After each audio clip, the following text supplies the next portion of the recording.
चीनी छोड़ो, हमारी जान छोड़ो। जुलूस बता रहा था उनका कि Spoon.com है। कुछ ऐसे लोग हैं तो बड़ा फायदा हो। पहले इन्होंने बेड़ा गर्क किया इजिप्ट का, अब पाकिस्तान का बेड़ा गर्क कर रहे हैं, हमारे मुल्क को दिवालिया कर रहे हैं। उनको कब नोटिस जाता है, उनको कब जवाबदेही होती है, ये हम देखेंगे। पूछने वाला कोई नहीं। अस्सलामुअलैकुम, आप देख रहे हैं पाकिस्तान टुनाइट। मैं हूं समर अब्बास। नाजरीन, महंगाई के मामले पर अपोजिशन और हुकूमत के दरमियान एक सख्त जोड़ पड़ गया है। आज अपोजिशन की तरफ से पूरे मुल्क में एहतजाजी मुजाहरे किए गए और इन एहतजाजी मुजाहरों में जो मुकामी क़यादतें हैं वो शरीक हुई, लेकिन इसमें अहम चीज़ यह है कि मौलाना फजलुर रहमान जो कि PDM के सरबराह हैं वो तो बाहर निकले हैं, लेकिन नून लीग की आला सतह की क़यादत जो कि पैगामात तो जारी कर रही है, अवाम से अपीलें तो कर रही है कि आप निकलें, एहतजाजी मुजाहिरों में शरीक हो हुकूमत के ख़िलाफ़, लेकिन वो ख़ुद बाहर नहीं निकले। ना शहबाज शरीफ साहब बाहर आए, ना मरीम नवाज साहबा ने किसी भी जगह पर आके किसी एहतजाजी मुजाहरे में शिरकत की। और नाज़रीन, पीपल्स पार्टी की तरफ से भी आज कराची के अंदर एहतजाजी मुजाहरा किया गया, जिसमें मुराद अली शाह CM सिंध जो हैं वो खुद शरीक हुए। इसमें अब सवाल ये उठता है कि ये जो तहरीकें हैं, जिस तरह से शेख रशीद साहब कह रहे हैं, वज़ीर दाखिला कह रहे हैं कि Spoon.com है, क्या ये जो एहतजाजी मुजाहरे हैं, क्या ये किसी बड़ी मुनज़्ज़म तहरीक की शक्ल इख्तियार कर सकते हैं, या फिर ये सिर्फ दिखावा है कि अवाम कल को अपोजिशन से शिकवा ना करे कि हम बड़ी मुश्किल में थे, महंगाई फेस कर रहे थे, आप लोग घरों पे बैठे रहे, हमारे चारागर नहीं बने, ये उसलिए हो रहा है, या हुकूमत को हटाने के लिए कुछ संजीदा कोशिश भी होगी। ये हम आज के प्रोग्राम में डिस्कस करेंगे। नाज़रीन, हम बात करेंगे कि इस एक तरफ तो ये महंगाई ऑलरेडी अवाम बहुत ज़्यादा फेस कर रहे हैं, तो अब हुकूमत ने मज़ीद बिजली की कीमतें बढ़ाने का फ़ैसला किया है, गैस की कीमतें मज़ीद बढ़ रही हैं, और अब तक तहरीक इंसाफ की हुकूमत अपने 3 साला दौरे इक़्तिदार में बिजली की कीमतें कितनी बढ़ा चुकी है। पर्टिकुलरली हम बात करेंगे लो इनकम ग्रुप, जिसके बारे में हुकूमत कहती है कि ये प्रोटेक्टेड तबका है, 300 यूनिट से कम वाले, उनकी कीमतें भी बढ़ी हैं बिजली की, उनकी कितनी बढ़ी है ये भी आपको बताएंगे। और नाज़रीन, हम बात करेंगे बलूचिस्तान की सियासी सूरत हाल की कि वहाँ पर अब हर कोई ही तमाम ही पॉलिटिकल पार्टी जो है मेन स्ट्रीम वो बाप की जुल्फ की असीर होकर रह गई हैं। ये कैसे हुआ है और वहाँ पे चल क्या रहा है, क्या अदम एतमाद की तहरीक कामयाब हो पाएगी जाम कमाल साहब के खिलाफ या नाकाम होगी, उनकी काउंटर मूव जो उन्होंने स्ट्रेटजी सामने लाई है वो क्या है, क्या वो कामयाब होगी। प्रोग्राम में हमें ज्वाइन किया अली नवाज ईवान साहब ने, पाकिस्तान तहरीक इंसाफ से इनका ताल्लुक है, वज़ीर आज़म के मुआवन ख़ुसूसी हैं, और हमें ज्वाइन किया निहाल हाशमी साहब ने, पाकिस्तान मुस्लिम लीग नवाज के रहनुमा हैं, और हमें प्रोग्राम में ज्वाइन किया नफीसा शाह साहबा ने, पाकिस्तान पीपल्स पार्टी की रहनुमा हैं, रुकन कौमी असम्बली है। बहुत शुक्रिया आप तीनों मेहमानों का, आपने प्रोग्राम में अपना कीमती वक्त दिया। नाज़रीन, ज़रा आपको बताते हैं कि ये महंगाई के मामले पर प्राइम मिनिस्टर जो हैं वो मुतहरिक हुए हैं, और प्राइम मिनिस्टर जो हैं आज लाहौर में उन्होंने जो मीटिंग शेयर की, वहाँ उन्होंने जो गुफ्तगू की वो मैं आपके सामने रखता हूँ। प्राइम मिनिस्टर ने यह कहा कि महंगाई की वजह से आम आदमी की तकलीफ से पूरी तरह आगाह हैं। उन्होंने ये भी कहा कि मुनाफाखोरों और ज़ख़ीरा अंदोज़ों के खिलाफ बिला इम्तियाज़ क्रैकडाउन जारी रहेगा। महंगाई को कंट्रोल करने के लिए ज़िला और तहसील की सतह पर प्राइस कंट्रोल कमेटियां फ़ाल की गई हैं। और क्या अब ये जो गवर्नमेंट की तरफ से जो कोशिश है महंगाई को नीचे लाने की, ये कामयाब हो पाएगी या नहीं। आज मैं फ़रूख हबीब साहब को भी सुन रहा था, वो ये बता रहे थे कि अब नवंबर में चूँकि क्रशिंग सीज़न स्टार्ट हो जाएगा तो चीनी की कीमतें भी कम हो जाएंगी, आटा भी है कंट्रोल में आ जाएगा। तो इसका मतलब तो ये हुआ निहाल हाशमी साहब के गवर्नमेंट जो है वो अब मुतहरिक हुई है। अगर वो महंगाई कंट्रोल कर लेती है अगले 1-2 माह के अंदर, तो आपकी तहरीक का क्या बनेगा?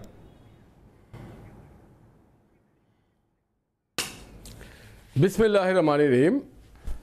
समर भाई, काश कि ये महंगाई को कंट्रोल करने के सिमत में बढ़ते। जो महंगाई के करने के ज़िम्मेदार हैं वो लोग कैबिनेट में बैठे हैं। मसलन नदीम बाबर साहब जो हैं वो पेट्रोलियम के पूरे स्कैम में सैकड़ों अरब रुपया कमा गए। इसी तरह जिन लोगों ने LNG सेक्टर में काम दिखाया कि पाकिस्तान को महंगी LNG मिल रही है और महंगा बिजली मिल रहा है, इसी तरह जो आटा के लोग हैं वो खुसरो साहब भी कैबिनेट में बैठे हैं, सारे ATM हैं। जो चीनी वाले हैं वो भी कैबिनेट में बैठे हैं, जो दवाई वाले हैं वो भी कैबिनेट में बैठे हैं। अगर इन पे हाथ डाल दिया गया होता तो आज महंगाई नहीं होती, मगर कैसे डालें हाथ, क्योंकि वो सारे के सारे एटीएम्स हैं। वो असल तो वो अरबों और खरबों में खेल रहे हैं। आप ठेले वालों को, अगर कोई ठेले वाला 20 रुपए की जगह 22 रुपए में बेच रहा, उसको आप गिरफ्तार करके अगर मीडिया में लाके शोर गौगा मचाना चाहते हैं वज़ीर आज़म या उनकी कैबिनेट या वज़ीर आला, तो शौक से करें। ये ठेले वाला तो वहां से लेता है जहां से आड़ती देता है, आड़ती वहां से देता है जहां से सप्लायर देता है, और सप्लायर को कौन कंट्रोल करता है? ये सारे माफिया जो आज कैबिनेट में बैठे हुए हैं। आज मैं शहबाज शरीफ साहब का बयान पढ़ रहा था कि इस हुकूमत से जान छुड़ाने के लिए अब अवाम को निकलना होगा, एहतजाज करना होगा हुकूमत से जान छुड़ाने के लिए। हुकूमत से जान छूटेगी तो महंगाई से जान छूटेगी, तो वो कैसे हुकूमत से जान छुड़ाएंगे? शहबाज शरीफ साहब खुद तो कॉल देकर घर पे बैठे हुए, ना मरियम नवाज साहबा निकली है, ना हमजा शहबाज निकले हैं, सारे घर पे बैठे हैं, वहां से पैगाम जारी कर रहे हैं कि अवाम निकले हुकूमत को गिराने के लिए, महंगाई के खिलाफ लोग सड़कों पे निकल आए।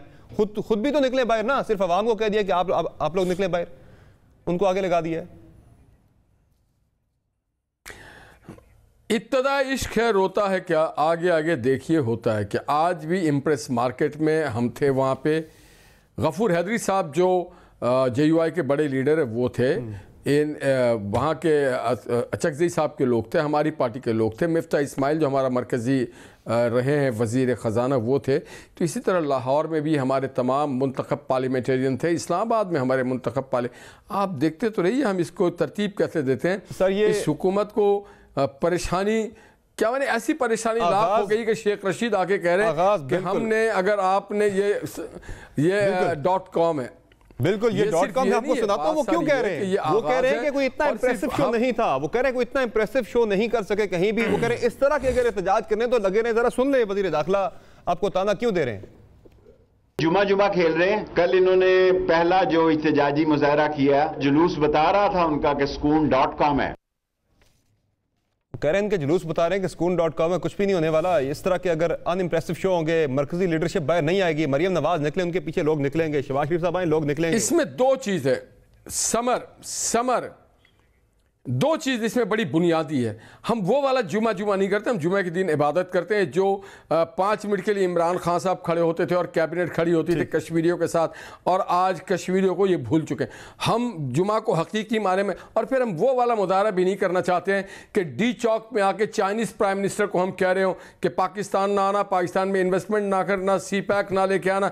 हम वो वाला मुदारा भी नहीं करना चाहते जिसमें हम कहें कि जनाब बैंकों से ना भेजना, हुंडी से भेजना, जिसमें हम बिल जला रहे हो, गैस की बिल, बिजली की बिल और सारी यूटिलिटी, जिसमें हम लोगों को ये ना कह रहे हो कि जनाब आप इस मुल्क में सिविल नाफरमानी लाए। ये हम पाकिस्तान के मुहिब्बे वतन लोग हैं। हुकूमत जो है वो तो आपके एहतजाजी मुजाहरों से इतनी ज्यादा कोई वो नजर नहीं आ रही कि वो कह रहे हैं सुकून.com। अली अवान साहब, पहले तो महंगाई की वजह से अवाम परेशान थे और जाहिर है अवाम ने वोट डालना है। आप जो अगले 5 साल की बात भी कर रहे थे वो सारा मामला जो है उसको घूम फिर के अवाम के ऊपर आता है कि लोग आपको वोट देंगे तो आप अगले 5 साल भी आएंगे इक़्तिदार में। तो अवाम ने तो आपको 2 साल बाद पूछना है, लेकिन उससे पहले ही मुल्की अपोजिशन जो है वो लोगों को लेकर सड़कों पर निकल आई है। अब आपने दो महाजों पे आपने फाइट करनी है, एक तो अवाम को भी मुतमईन करना, साथ मुल्की अपोजिशन को भी मुतमईन करना, जिन्होंने आपको हटाने के लिए तहरीक शुरू कर दी है। बाज़ाब्ता एहतजाजी मुजाहरे शुरू हो गए पूरे मुल्क के अंदर। निमट लेंगे इससे, कॉन्फिडेंट है? पहले तो बड़े मराहल आए, ये मरहला जरा ज्यादा सख्त लग रहा है। समर शुक्रिया, तो आपने बहुत बड़ा एक वो सुनाया, एक किस्सा कहानी। मैं आपको बड़ा क्लैरिटी से बता देता हूँ। फ्रेंडली ऑपोजिशन है हमारी, और आप देखेंगे बस ये जुमे को थोड़े बहुत लोगों को इकट्ठा करेंगे, अपनी तस्वीरें लगाएंगे और कहेंगे कि हाँ जी हम निकले थे। मेन लीडरशिप इनकी हमेशा की तरह छुपी रहेगी, या हाँ जो इधर है वो घरों में रहेगी, वैसे दूसरी लीडरशिप बाहर है।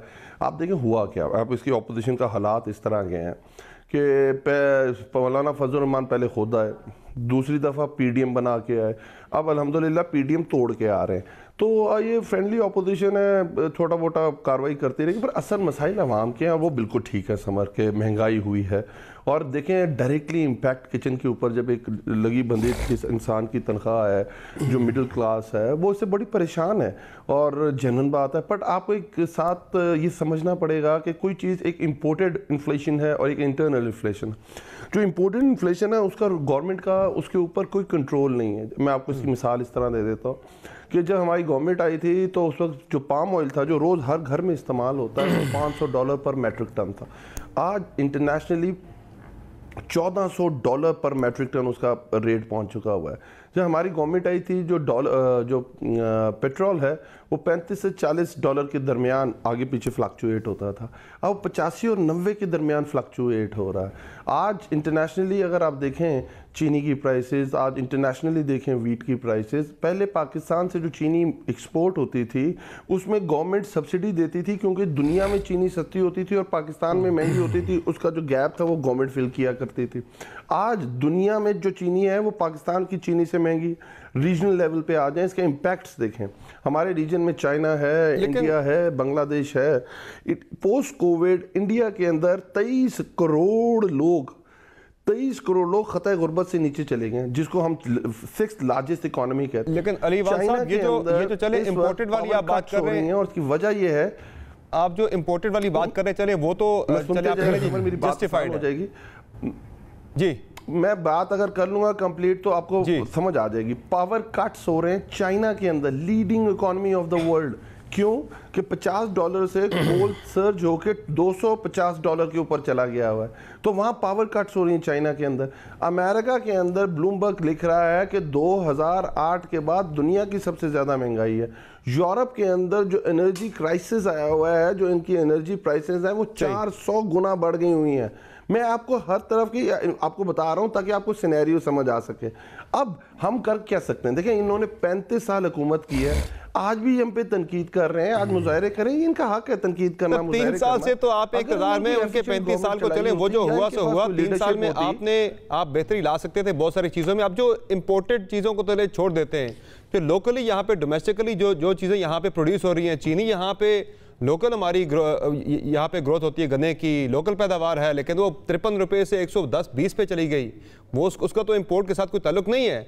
आटा जो है, गंदम हमारी अपनी यहाँ पे उगती है, बम्पर क्रॉप का हम सुनते रहे, लेकिन गंदम जो है वो भी यहाँ पे आटा महंगा, यहाँ पे काफी ज्यादा उसकी कीमतें बढ़ गई, डबल के करीब चली गई। ये चीजें तो आप कंट्रोल कर सकते हैं यहाँ पे। अगर समर आपको मुश्किलात में आपकी आसान कर नहीं, मेरी कोई मुश्किलात नहीं है, आवाम की मुश्किलात है, उनकी मुश्किलात हल कर दें करके आते तो आपको एक चीज पता चलता।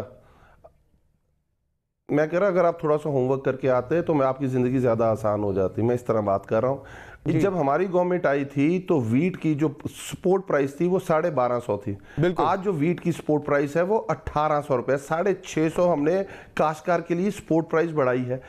आपकी जब हमारी गवर्नमेंट आई थी उस वक्त गन्ने का पर मन जो रेट मिलता था काश्तकार को वो 100 रुपया मन मिलता था, जो ऑन एवरेज पिछली दफा 330 से 380 रुपए काश्तकार को मिला है। जब हमारी गवर्नमेंट आई थी उस वक्त 6-6 साल लोगों को गन्ने की पैसे नहीं मिला करते थे। केन इंस्पेक्टर्स लगाए हमने आके, जिसकी वजह से कॉटन के अंदर, मेज के अंदर रेट डबल फिर भी नहीं होना चाहिए था। अलीवाल साहब, डबल फिर भी नहीं होना चाहिए था रेट, ये तो मिसमैनेजमेंट थी आपकी।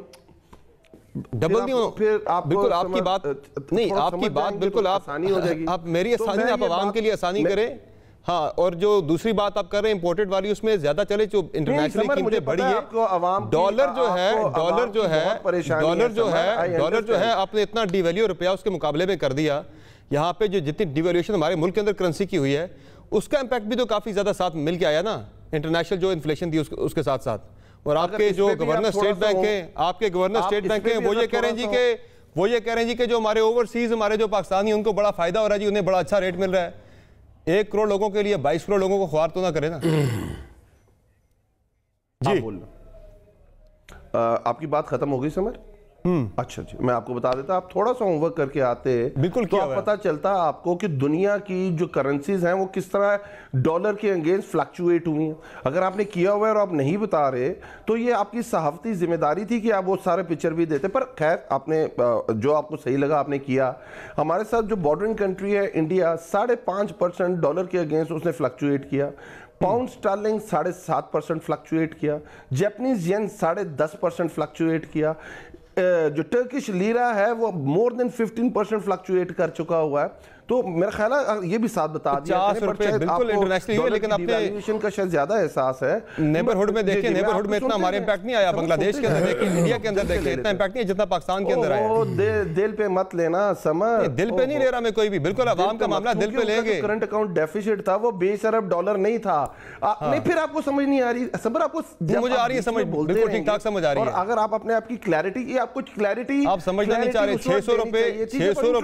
600 रुपए गंदम की स्पोर्ट प्राइस बढ़ा के आपने आटे की कीमत डबल कर दी है। आपने मुझसे सवाल किया है समर, आपने समर मुझसे सवाल किया है तो मुझसे जवाब ले लें। अगर आपने खुद ही प्रोग्राम करना है तो आप कर सकते हैं प्रोग्राम, चुप हो जाओ तो आप करें प्रोग्राम। नहीं, आप तो गुस्सा ही खा गए। एक आपसे प्रोटेस्ट का पूछ लिया, आपसे अवाम के मसले का पूछ लिया, आज करंट अकाउंट डेफिसिट आपका कहां खड़ा है? समर हम क्या, आप स्पेशली समर में मैं आपको यही कह रहा हूं समर, मैं आपसे गुस्सा नहीं खा सकता। अगर कोई आसमा शिराजी की बात कर रहे होते तो मैं वाकई गुस्सा हो जाता। आपके साथ हमारे बड़े भाइयों वाले ताल्लुक नहीं, अब आप देखें ना, ये बस आप लोगों का यही मसला है कि एक जगह पे फिट हो जाते हैं सारे। बता देता हूं, हाँ जी, ये मतलब आप लोगों का क्या मसला है, आप दो जगह फिट होते हैं ना सर? नहीं, आप लोग तो जहां प्राइम मिनिस्टर ने, जहां प्राइम मिनिस्टर, ये मसला ये आपकी गवर्नमेंट का, अलीवान साहब आपकी गवर्नमेंट का मसला है। मैं बताता हूं आपको ना, मैं आपको बिल्कुल बताता हूं, मैं आपको बताता हूं ना समर, मसला है साथ खड़े हैं, मसला है अलीवान साहब के खिलाफ बातें करते हैं, मसला है यहाँ पे, गलीज बात करते हैं, मसला है यहाँ पर ना, मसला है यहाँ पर करते हैं, आप उन लोगों के साथ खड़े हैं। मसला है यहाँ पर, आपका मसला यहाँ पे ये है, आपका मसला यहाँ पर ये है, आपका मसला यहाँ पर ये, आपका मसला ये अलीवान साहब, आप ये कह रहे हैं इमरान खान साहब फर्दे वाहिद यहाँ पे एक डेमोक्रेटिक गवर्नमेंट है, अकीदे को चैलेंज कर सकते हैं, डेमोक्रेटिक गवर्नमेंट है यहाँ पे, कोई यहाँ पे कोई डिक्टेटरशिप नहीं है। किसी को यहूदी लोग एक बंदा उठ के जो बात कह दे सब उस पे शुरू हो जाए, कह सकते हैं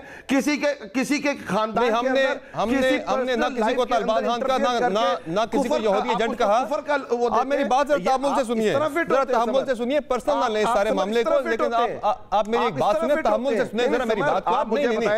आप इस तरह फिट होते हैं सर, मामला ये यहाँ पे आपकी तरजीहात का मसला है। सुन ली है, आप इस तरह फिट होते हैं, आप बोल रहे हैं आपकी तरजीहात का मसला। अलीवान साहब अपना दिल बड़ा करें, नहीं दिल आप बड़ा करें, आप हुकूमत में हैं, दिल आप बड़ा करें, बात हुई हो हुकूमत में है, दिल आप बड़ा करें, सहाफती जिम्मेदारी है कि हुकूमत में आप हैं, दिल आप बड़ा करें। नापाक घटिया अभी बहुत छोटे मुजाहरे में आप लोग अपना टेम्पर लूज कर गए, अभी तो ये तहरीक का आगाज है, आप उन लोगों और हमने नहीं शुरू की तहरीक, ये अपोजिशन ने की आपके खिलाफ। नहीं होता ये आपकी नहीं अलीवान साहब, नहीं ये भी तरीका नहीं है। नहीं आप हमें टीच ना करें, डिक्टेट ना करें, हमने क्या करना हमें पता है, हमने क्या करना है। आप अपनी गवर्नेंस संभालें जो आपसे संभाली नहीं जा रही, हमें साफ ना बताएं प्लीज। ये फिट होने वाली नहीं, हम जो कोशिश कर रहे हैं लोगों के सामने, आप अपनी गवर्नेंस ठीक करें, हमें साफत का नाम बताएं कि हमने क्या करना है। मसला यह है कि यहाँ पे इमरान खान साहब ने खान साहब ने जो लाइन ले ली, पूरी की पूरी हुकूमत उसके पीछे चल पड़ी, एक ही सिमत में सारे चल पड़ते हैं। एक जजमेंट कॉल दे दें, आपको ये राइट नहीं दिया किसी ने। नहीं, मैंने कोई जजमेंट नहीं दिया अलीवान साहब, मैंने कोई जजमेंट नहीं दी, मैंने सिर्फ बात की। मेरी गवर्नेंस पे बात करें, मेरी इकोनॉमिक पॉलिसी पे बात करें, मेरी कोविड पॉलिसीज पे बात करें, मेरे फॉरेन पॉलिसी पे बात करें। सवाल आपसे किया था ना, आप उठा के आसमा शिराजी पे ले गए, मैंने तो आसमा शिराजी का नाम नहीं लिया ना अपने प्रोग्राम के अंदर, आप ही लेके उठा के खातून के बारे में बात करें। कभी आप होमवर्क की बात कर रहे हैं, कभी आप आसमा शिराजी की बात कर रहे हैं, आपसे गवर्नेंस का सवाल कर रहे हैं, मामला कहां से कहां ले गए। मसला आपकी तरजीहात का सर, हमारा मसला नहीं है कोई भी। बात करें, अभी जवाब दे ले मुझसे, फिर आप एक मिनट मुझसे सुन लीजिएगा। अगर आप गवर्नेंस में बात करना चाहते हैं मुझे सुन लीजिएगा। अगर आपको कोई और बात बीच के अंदर ना याद आ गई हो तो हम आपको अपनी पॉलिसीज बता देते हैं, 3 साल के अंदर हमने क्या डिलीवर किया और गुड गवर्नेंस के तहत डिलीवर किया। जब हम आए थे तो जो हमारे प्रीडिसेसर्स थे वो कहते थे हम 5.4% पे ग्रोथ छोड़ के गए हैं, और साथ ही सागदार, खाकान अब्बासी, मिफ्ता इस्माइल क्या कहते थे आपको IMF जाना पड़ेगा। IMF आप कब जाते हैं? जब आपकी लाइबिलिटी आप ओन कर चुके हो और आपके पास फॉरेन रिजर्व मौजूद ना हो। 20 अरब डॉलर का करंट अकाउंट डेफिसिट छोड़ के, 30,000 अरब के कर्जे छोड़ के जब आप जाते हैं तो आपको ये कहना पड़ता है जब IMF जाएं। जब IMF जाते हैं उसके साथ मसाइल भी होते हैं, जब वो मसाइल सामने आते हैं उनको हल करने। आज एक हफ्ता पहले IMF की रिपोर्ट आई है, आप उसको अगर पढ़ के आते तो बहुत आसानी हो जाती। वो कह रही है, मुझे लगता है मैंने क्या पढ़ा, मैंने सब कुछ पढ़ा है। कह रही थी और हम अपना काम करके आते हैं, आप अपना काम नहीं करके आ रहे, आप फिगर्स फज किए हैं आपके जो ग्रोथ। फिर समर IMF वाले आपके फिगर्स ही नहीं मान रहे, आप दिल पे मत लिया करें। IMF वाले आपके फिगर्स पे एतमाद ही नहीं कर रहे, बोलने लग जाएं फिर बोलेंगे। IMF वाले आपके फिगर्स पे एतमाद नहीं कर रहे ना, आप हुकूमत हैं, आप हुकूमत हैं, वो आपके फिगर्स को वेरीफाई कर रहे हैं, क्रॉस चेक कर रहे हैं, ये आपकी क्रेडिबिलिटी है सर, इसको ठीक करें। मैंने बताया हमने होमवर्क करना है, नहीं करना। IMF कर रहा है, जिनके पीछे ये खड़े होते थे जब IMF कहता था कि पाकिस्तान की इकोनॉमी कॉन्ट्रैक्ट होकर 0.5% पे चली गई है, तो आप उसको ऑन करते थे।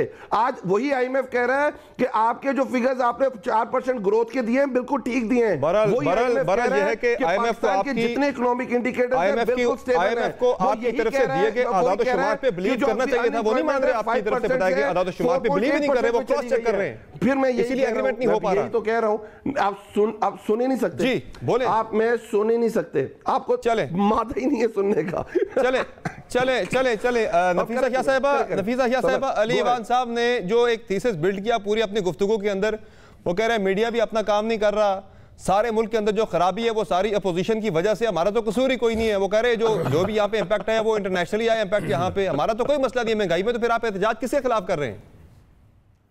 देखिए अब ये बेचारे हो गए हैं बहुत डेस्परेट।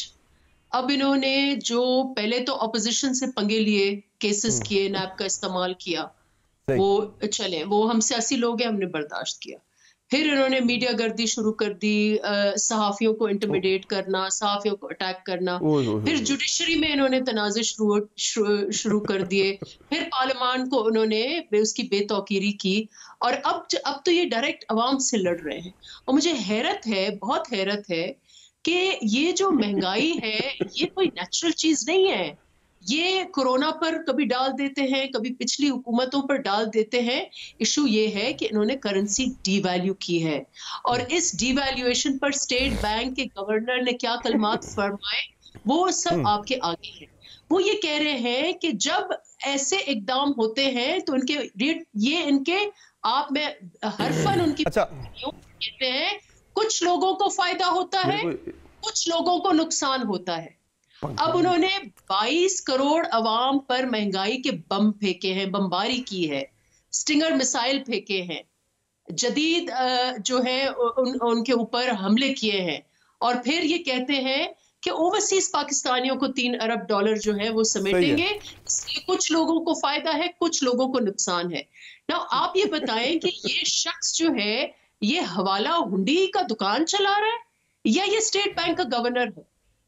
अच्छा नफीसा शाह साहिबा ये जो बिल्कुल आप बात करें जी, सवाल बिल्कुल ये बड़ा एक मुज़ाहिका खेज बयान था कि 22 करोड़ लोग तो यहाँ पे सफ़र करें, मुश्किलात बर्दाश्त करें, लेकिन 1 करोड़ लोग, बल्कि 1 करोड़ से भी कम है, उन्हें बड़ा फ़ायदा हो रहा है। जी ये हुकूमत की ये विजन है, ये सोच है खान साहब की टीम का। लेकिन नफीसा शाह साहिबा आज हम देख रहे थे मुराद अली शाह साहब, सिंध के जो वज़ीर आला हैं, 12 साल से आपकी वहाँ पे गवर्नमेंट है, 13 साल हो गए हैं, वो भी आज एहतजाजी मुजाहरा कर रहे थे महंगाई के खिलाफ। बहुत सारी ऐसी चीज़ें हैं जो कि सूबे के अंदर आपकी सूबाई हुकूमत कंट्रोल कर सकती है। यहाँ से सेंटर की गवर्नमेंट इल्ज़ाम लगाती है कि आटा पंजाब के अंदर, केपी के अंदर 200 रुपये सस्ता बिक रहा है। 10 किलो आटे का जो बैग है 20 रुपये किलो, यानी वो कह रहे हैं सस्ता बेच रहे हैं हम। सिंध के अंदर 200 रुपये महंगा बिक रहा है, वहाँ तो आप कंट्रोल कर सकते हैं। ये उसके खिलाफ भी एहतजाज था क्या? देखिए बहुत आपका सवाल ये बार बार पूछते हैं, पीटीआई वालों से हम बहस करते हैं। प्राइस कंट्रोल और इन्फ्लेशन दो अलग अलग चीजें हैं। इन्फ्लेशन हुकूमत की पॉलिसियों की वजह से हो रही है। इन्फ्लेशन इसलिए हो रही है कि आपने अचानक डॉलर की जो कदर है वो बढ़ा दी है, रुपए की कीमत आपने कम कर दी है। इन्फ्लेशन इसलिए हो रही है कि आपने कोई ऐसा महीना, कोई हफ्ता, कोई दिन नहीं छोड़ा जब आपने बिजली की कीमतें बढ़ाई ना हो। और बिजली की कीमतें आईएमएफ के कहने पर नहीं बढ़ रही, बिजली की कीमतें इसलिए बढ़ रही हैं कि क्योंकि उन्होंने सर्कुलर डेट जो है उसका जो मलबा है वो इकट्ठा किया हुआ है। उनकी अपनी जो हिम्मत अमली नहीं है, कोई पॉलिसी नहीं है। गैस की कीमतें में भी इजाफा किया है। जब आपकी डॉलर की कदर जो है वो बढ़ेगी और रुपए की कदर कम होगी तो उस वक्त फिर आपकी तेल की कीमतें भी जबरदस्त किस्म का इजाफा है। ठीक, नफीसा शाह साहब की तरफ हम दोबारा आते हैं। अब ये जो सारा मामला है, जो आप बिजली की कीमतों की बात भी कर रहे हैं, वो हम एक मुख्तसर ब्रेक लेते हैं, ब्रेक से वापस आएंगे तो बिजली की कीमतों का भी अहवाल आपके सामने रखेंगे कि कितनी कीमतें अब तक बढ़ चुकी हैं और कितनी मज़ीद बढ़ने जा रही हैं। और इस पर फिर हुकूमत ने कहना है कि मीडिया ने होमवर्क नहीं किया, हालांकि यहाँ पे होमवर्क हुकूमत को करना चाहिए कि आवाम को किस तरह से फैसिलिटेट करना, उन पर मज़ीद बोझ नहीं डालना जो कि पहले बोझ में दबे हुए। बात होगी ब्रेक के बाद, हमारे साथ रहेगा।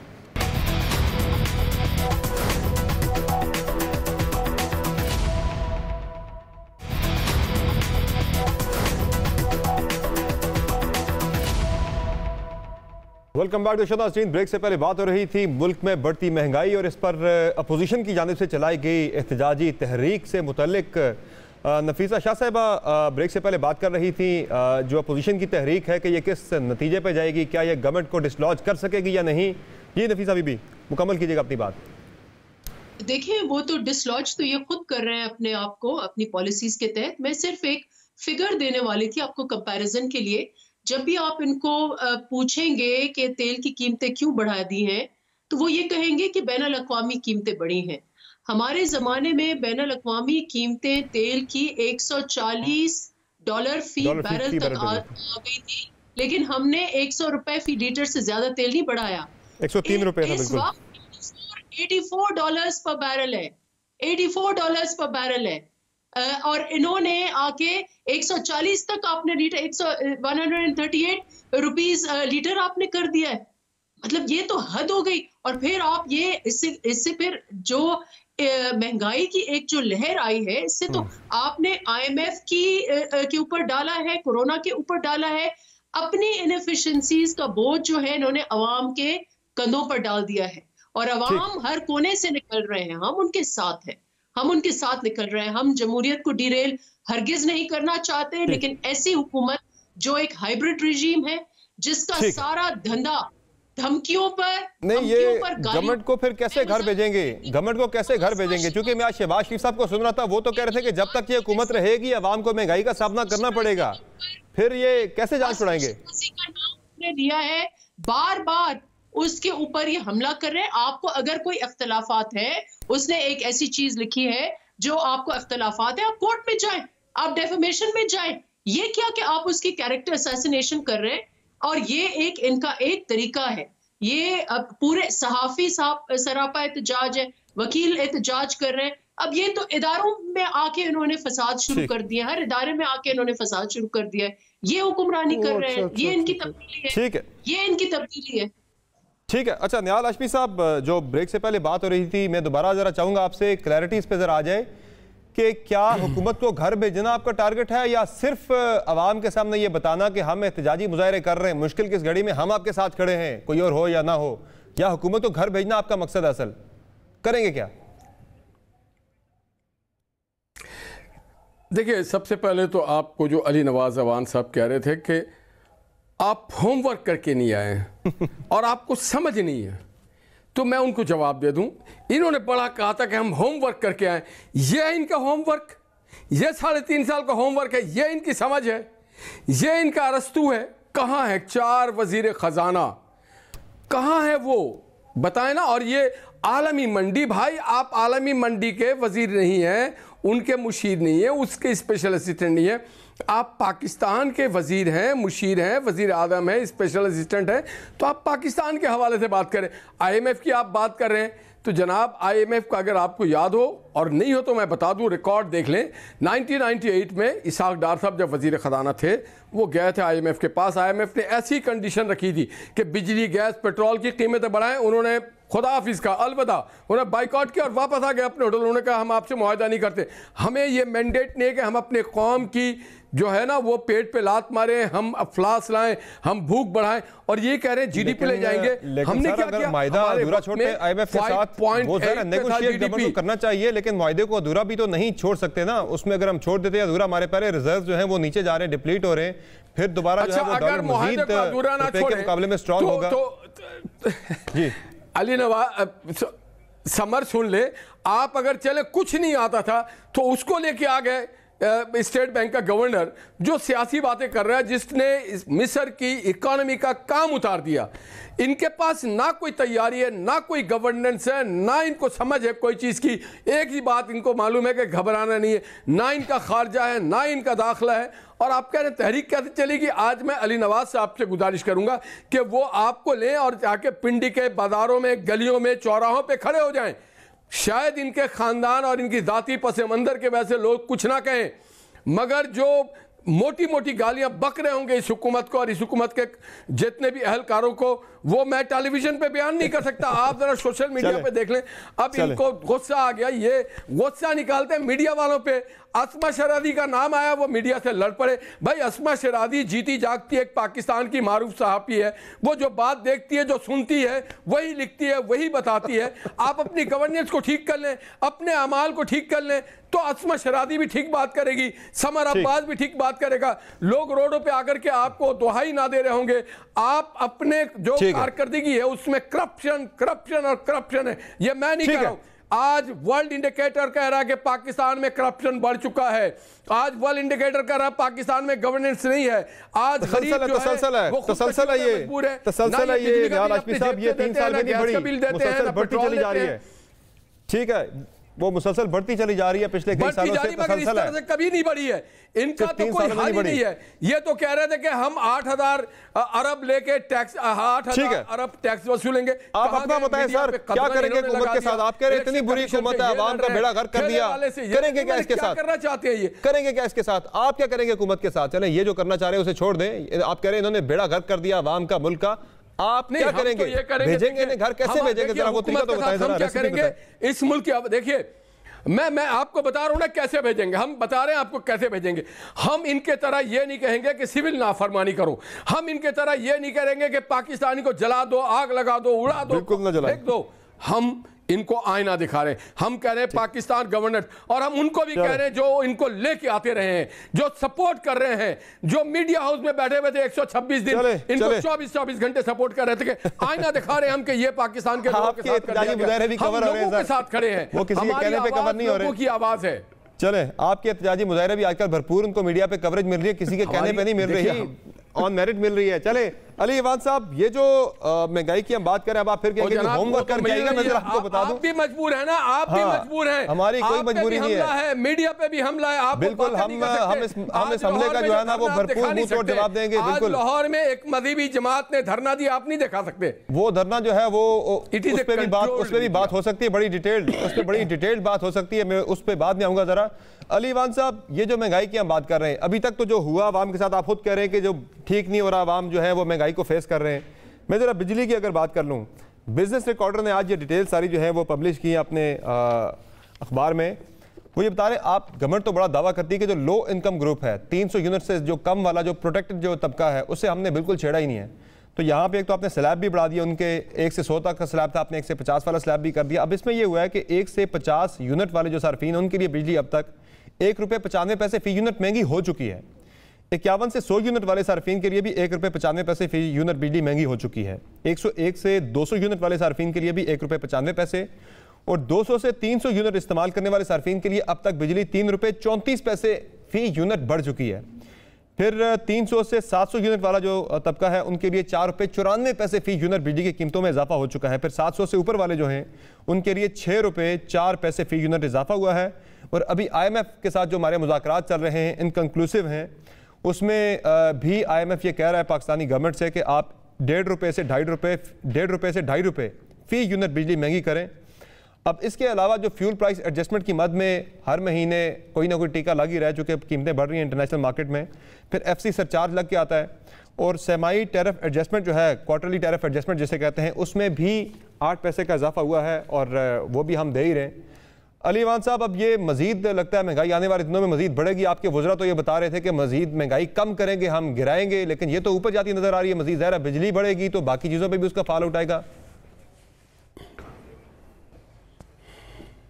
समर, थोड़ी सी पहले मैं नफीसा शाह साहिबा जो मेरी बड़ी काबिल इज़्ज़त हैं, वो कह रही थी उन्हें बड़ा दुख हुआ मीडिया से रिलेटेड।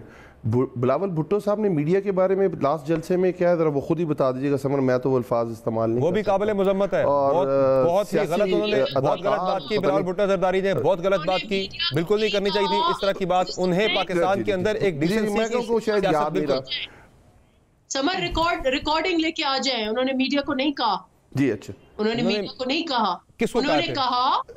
उन्होंने कहा कि जो लोग पीपल्स पार्टी के खिलाफ बात करते हैं मीडिया उनको मीडिया को एड्रेस किया कि जो लोग पीपल्स पार्टी के खिलाफ मान जाए नफीसा साहब, मीडिया के ही कुछ लोगों को उन्होंने कहा था कि मीडिया के लोग जो हैं, आप रिकॉर्डिंग प्ले करें, ऐसा कभी हो ही नहीं सकता। बिल्कुल हुआ है, बिल्कुल हुआ है जी। उन्होंने कहा है, मैंने खुद सुना है और बड़ा ही अफसोसनाक था। उन्हें इस तरह की बात बिल्कुल नहीं करनी चाहिए थी। उन्हें तो डिसेंसी की सियासत के हवाले से लोग जानते थे, अप्रिशिएट करते थे, लेकिन वो मैंने अपने प्रोड्यूसर से कहा वो जरा शॉट निकाले। उन्होंने कहा जो पीपल्स पार्टी के खिलाफ I should maybe I should use this word। अच्छा अब ठीक है ना, और जब शॉर्ट चलेगा हम फिर क्वेश्चन कर लीजिएगा ना नफीसा से। कोई लोग गाली देते हैं तो उसको यही कहेंगे ना भौंक रहा है, लेकिन उन्होंने मीडिया के लिए नहीं कहा कि वो भौंक रहे हैं, ये नहीं कहा। मीडिया पे कुछ लोग तो मीडिया पे कौन लोग हैं? साफी आते हैं ना मीडिया के ऊपर बैठ के सवाल करते हैं ना, साफी बैठ के बात करते हैं, कोई और बंदा बात तो नहीं करता ना। मसला ये यहाँ पे कि सबका एक ही हाल है, जिसका कहीं पे जोर नहीं चलता वो मीडिया पे अपना जोर चलाने की पूरी कोशिश करता है। चले समझ जी। नहीं, आपने देखा है कि सोशल मीडिया पर कितनी गालियां निकालते हैं पीटीआई वाले। अभी आसमा शिराजी की फिक्र है, मैं ट्वीट करती हूँ ना, इनके सारे के सारे सोशल मीडिया के लोग एक गालियों की एक पूरी फेहरिस्त होगी, उनके लिए कह रहे हैं चेयरमैन, वो भी तो मीडिया है ना। यहाँ तो दाद मिलती है ऊपर से ना। चलें अली अवान साहब बात मुकम्मल कीजिए। अच्छा तुम एकदम सियासी अदाकार हैं आप तो, समर आपको पता ही है। उसके बाद आप इसको इस तरह ले लेते हैं, उन्होंने कहा कि बड़ी स्टेट बैंक ने जो मिसाल दी बिल्कुल गलत बात थी। निहाल लेट मी स्पीक। आप अपना वो भी आप एक सवाल लेट मी करना चाह रहे हैं आपसे। मैं जी करें। आप हुकूमत है, सुन ले, चले उनका सवाल भी सुन ले जरा जी। आप ऐसे हंस कैसे लगते हैं? आप जिस तरह से हंस रहे हैं तो मुझे दो चीज़ याद आ रही है। या तो आप हमारी बेबसी पे, ये इस आवाम के भूख मरने पे हंस रहे हैं, या फिर खिसियानी बिल्ली खंबा नोचे। जी अली अवान साहब क्यों हंस रहे हैं आप मुसलसल? आपके लिए तो ये परेशानी की सूरत हाल होनी चाहिए। मैं बता रहा हूँ किसके पास जब आर्गुमेंट नहीं होता, जब किसी के पास समर, मैं हंस इसलिए रहा हूँ कि आपने देखें जब मैंने बात की थी आसमा शिराजी वाली तो उन्होंने उस कंटेंट की उन्होंने मजम्मत नहीं की, उल्टा हमें बुरा भला कहना शुरू कर दिया। और जब मैंने ये कहा कि आपके बिलावल भुट्टो ने उस दिन जलसे में क्या है तो वो उसकी रीजनिंग देने लग गई। मैंने सिर्फ इस चीज़ पे हंस रहा हूँ कि कितनी मुनाफिकत है। मैं तो खुलेआम कह रहा हूँ, मैं मजम्मत करता हूँ जो उन्होंने लिखा, जो उन्होंने ट्वीट किया, मैं उसकी मजम्मत करता हूँ। वो घटिया अल्फाज थे, वो काबिल मजम्मत अल्फाज थे, और वो जेब नहीं देता स्पेशली एक खातून को कि एक बापर्दा खातून के बारे में उसके अकीदे को चैलेंज करे, उसके मज़हब को चैलेंज करे। वो जो खातून पॉलिटिक्स के अंदर भी नहीं है और जो हमेशा से, मैं उसकी मजम्मत करता हूँ। पर खैर मैं आगे चलता हूँ। उन्होंने कहा जो आपने कहा गवर्नर स्टेट बैंक ने, बिल्कुल ठीक बात है, गवर्नर स्टेट बैंक को ये बात नहीं करनी चाहिए थी। उनका चाहे जो मर्जी कॉन्टेक्स्ट है, वो जिस मर्जी उनका ऑडियंस है, ये बात नहीं करनी बनती थी उनकी, ये बात मैं इसकी। पर ये देखे ना, इस मुल्क में तो सोल्यूशंस देने होते हैं ना, तो हमारे बहुत बड़ा मसला ये अली अवान साहब सिर्फ गवर्नर स्टेट बैंक नहीं है, यहाँ तो आपके उन्होंने कहा कि ज्यादा बाकी लोग भी ऐसी बातें कर रहे हैं, आपके बाकी लोग भी ये बातें कर रहे हैं। शौकत यूसुफ जई साहब भी इस तरह की बातें कर रहे हैं। मैं जरा वो भी आपको सुना देता हूँ, जरा वो भी इस तरह के जुलूफे छोड़ रहे हैं। जरा सुन तो लेना जरा उनकी बात भी जरा बीच में, ये सुनाइए जरा। जब आपको डॉलर मिल रहे हैं उसी तरह, तो आपका आप जो रुपए में कन्वर्ट करते हैं, तो आपका पहले 100 रुपए डॉलर था ना, अब आप जाके 150 पे पहुंचे, तो क्या फायदा नहीं हो रहा है? सर ये मसला सिर्फ गवर्नर स्टेट बैंक का नहीं है, ये बहुत सारे और भी लोग हैं। खान साहब की टीम में उनका विजन बड़ा अजीबो गरीबी है। बहरहाल आपने गवर्नर स्टेट बैंक को फिर या समर आपने कोड उनको किया था, तो मैंने उनको अनकोड उनकी बात की। अगर किसी और ने भी बात की तो नहीं करनी चाहिए थी। मैं और बात करता हूँ। देखो किसी ने ये बात को कंडेम किया कि ज्यादा बारिश होता है तो ज्यादा पानी आता है तो ज्यादा लोग मरते हैं, कम बारिश होता है कम पानी आता है तो कम लोग मरते हैं। ये है ना इनके पास, तो हम तो ये बात नहीं कर रहे। फिर उन्होंने कहा कि इनको याद नहीं रहता पाकिस्तान की जो वर्स्ट डिवैल्यूएशन हुई थी ना, भुट्टो साहब के दौर में हुई थी। 4.25 रुपए से उठा के 9.5 रुपए पे ले जाया गया था। अगर नफीसा शाह साहब को याद नहीं है तो वो तकरीर आजकल चल रही है, वो भेज दें, जब वो कह रहे थे ये महंगाई पाकिस्तान में इस वजह से नहीं हो रही कि पाकिस्तान का मसला है, वो ये कह रहे थे जो मिडिल ईस्ट क्राइसिस आया हुआ है उसकी वजह से हो रहा है। पर हम भूल जाते हैं ना, कोई मसला नहीं, उसके बाद कर लेते हैं। चलो भुट्टो साहब ने कर दी थी, इनकी दूसरी गवर्नमेंट में आ जाते हैं। मुशर्रफ जब छोड़ के गया था डॉलर 60 रुपए था, जब नून लीग आई थी 95 रुपए पे डॉक्टर था, 35 रुपए इन्होंने डिवैल्यूएशन की थी। सर आप तो अपने 3 साल में 50 रुपए डॉलर के मुकाबले में रुपया गिरा चुके हैं। और जब हमारी गवर्नमेंट आई थी 127, क्या कह रहे हैं, आप 50 रुपए, नून लीग के दौर में 19 रुपए डिवैल्यू हुआ था रुपया डॉलर के मुकाबले में। आपके 3 साल दौर में 50 रुपए डॉलर के मुकाबले में रुपया डिवैल्यू हो चुका है और पाउंड के मुकाबले में 76 रुपए। आप ये नहीं, आपको शायद देखिए, मैं आपको फिर आपको याद करा देता हूँ, आपको समरी याद करा देता हूँ। आप अभी फिगर्स ले लेते हैं। 95 रुपए का था जब पीपल्स पार्टी छोड़ के 115 रुपए 19 पैसे, 127 रुपए का था जब हमारी गवर्नमेंट आई थी। क्या क्या वादे किए थे? फिर मैं एक बात कर रहा हूँ समर, मैं आपको निहाल, जी बोले निहाल फॉर गॉड से क्या बोले। अच्छा, मैं एक बात करूं, जब मेरी गवर्नमेंट आई थी 127 रुपए का डॉलर था। अभी आप फैक्ट्स उठा के देख लें। अब आगे चलते हैं। उन्होंने ये नफीसा शाह साहिबा कहती हैं जो आटा है ना वो तो रूटीन मैटर है, अगर पंजाब में सस्ता है बाकी जगह सस्ता है तो ये तो वो सिंध के अंदर महंगा है इसलिए थोड़ी है, वो इन्फ्लेशन की वजह से, वो इनकी बैड गवर्नेंस की वजह से है कि अगर 55 रुपए का आटा पंजाब में मिल रहा है तो हाउ कम 70 रुपए का आटा आप सिंध के अंदर दे रहे हैं। सर वो मुराद अली शाह साहब कह रहे हैं कि जो आटा पंजाब में आप 55 रुपए का दे रहे हैं, कह रहे हैं वो जानवरों के, 11 साल से वो कह रहे हैं वो जानवरों के खाने वाला आटा, इंसान नहीं खा सकते उसे, क्वालिटी उसकी बहुत लो है। नहीं ये कह सकते हैं क्योंकि ये कह सकते हैं क्योंकि ये 10 अरब रुपए की जो गंदम चोरी हो जाती है। अभी जो इन्होंने रिलीज की है गंदम और जो बारदाना 20 अरब रुपए का चोरी किया है और जो अभी रिलीज की है, जो उनको पहले रिलीज करनी चाहिए थी, आप उसकी वीडियो बना के, वो क्लिप भी बने हुए हैं, वो पुरानी गंदम जिसको क्या कहते हैं जंग लगा होता है, वो वाली गंदम इन्होंने रिलीज किया। खैर उसको भी छोड़ देते हैं। अब आ जाते हैं कि हमने क्या किया और इन्होंने किया। हमने इकोनॉमी को टर्न अराउंड किया, सबके सामने आज सारे इसके इंडिकेटर्स ठीक जा रहे हैं।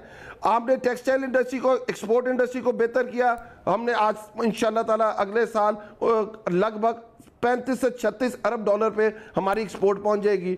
हमने ऑटोमोबाइल सेक्टर को, कंस्ट्रक्शन को, हाउसिंग को, जिस तरह ये कहते थे कोविड में मोदी की आप जो मोदी जिस तरह लॉकडाउन की बात, लॉकडाउन कर दें, हमने उसके चेंज फैसले किए, पूरी दुनिया ने उसे सराहा।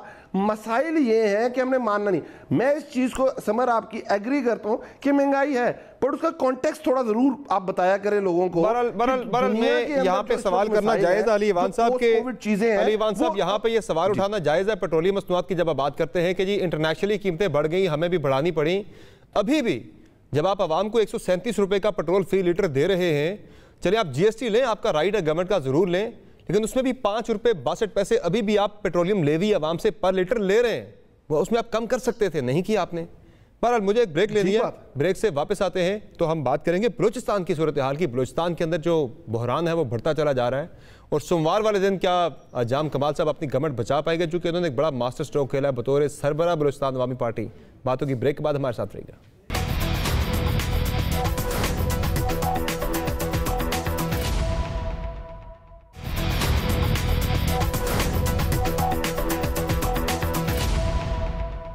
वेलकम बैक टू शो नाज़रीन। वज़ीर-ए-आला बलूचिस्तान जाम कमाल के खिलाफ तहरीक अदम एतमाद पर वोटिंग जो है सोमवार के रोज़ दिन 11 बजे होगी। इस पर अब रिपोर्ट्स जा रही हैं बलूचिस्तान से कि जो स्पीकर हैं उन्होंने जो 34 बंदे उनके पास मौजूद है, 33 हटाने के लिए काफ़ी है, लेकिन 34 उनके पास मौजूद है बंदे। 4 बंदे वो कह रहे हमारे लापता हो गए हैं, लेकिन इन 34 को स्पीकर साहब ने अपने पास रखा हुआ है। लेकिन इस दौरान जाम कमाल साहब जो कि पार्टी प्रेसिडेंट हैं बाप पार्टी के, उन्होंने शो का नोटिस जारी कर दिया ज़ोहर बुलैदी साहब को, जो उनके खिलाफ अपनी ही पार्टी से सीएम के कैंडिडेट हैं। तो क्या ये शो का नोटिस हुई कारगर साबित होगा या फिर वो हट जाएंगे यहाँ से? और इम्पॉर्टेंट चीज़ ये है कि जो कमर ज़मान कायरा साहब ने कहा कि सब ही बाप के साथ खड़े हो गए हैं। ज़रा कायरा साहब का जुमला सुनाइए ज़रा। वो जमातें जो आज इकट्ठी हैं, कल पीडीएम में थी, आज वो बलूचिस्तान अवामी पार्टी के मेंबरान के साथ मिलके अदम एतमाद की तहरीक साइन कर चुके हैं। कल हुकूमत आई तो उसका हिस्सा होंगे। उनको कब नोटिस जाता है, उनको कब जवाबदेही होती है, ये हम देखेंगे। यहाँ हर कोई बाप की जुल्फ का असीर हो चुका है। निहाल हाशमी साहब क्विकली जरा जवाब दीजिएगा इस पे कि आपकी पार्टी को क्या फायदा है, यानी आपकी जो पीडीएम की अगर हम बात करें क्या फायदा है उसे? बाप का वज़ीर आला हटेगा, जाम कमाल तो बाप ही का ज़ोहर बुलैदी वहां पे आ जाएगा। जी जरूर करें सवाल आप। देखिए ये जो नवाज शरीफ साहब ने नारा दिया, बयानिया दिया, सुन ले नवाज शरीफ साहब ने जो बयानिया दिया है वोट को इज्जत दो और कोई मुदाखलत ना करे, यही तो असल नारे का है कि कोई इदारा, कोई फोर्स मुखालफत ना करे, वोट को इज्जत दे। देखिए बलूचिस्तान में कभी बाप मौलाना बलूचिस्तान में बाप बन जाता है, कभी कुछ बन जाता है। हाशमी साहब हमारे आपसे अली इवान साहब भी सवाल करना चाह रहे हैं, उनका सवाल भी ले लें जरा। हमारी जी उनका सवाल भी ले लें जरा। जी अली इवान साहब।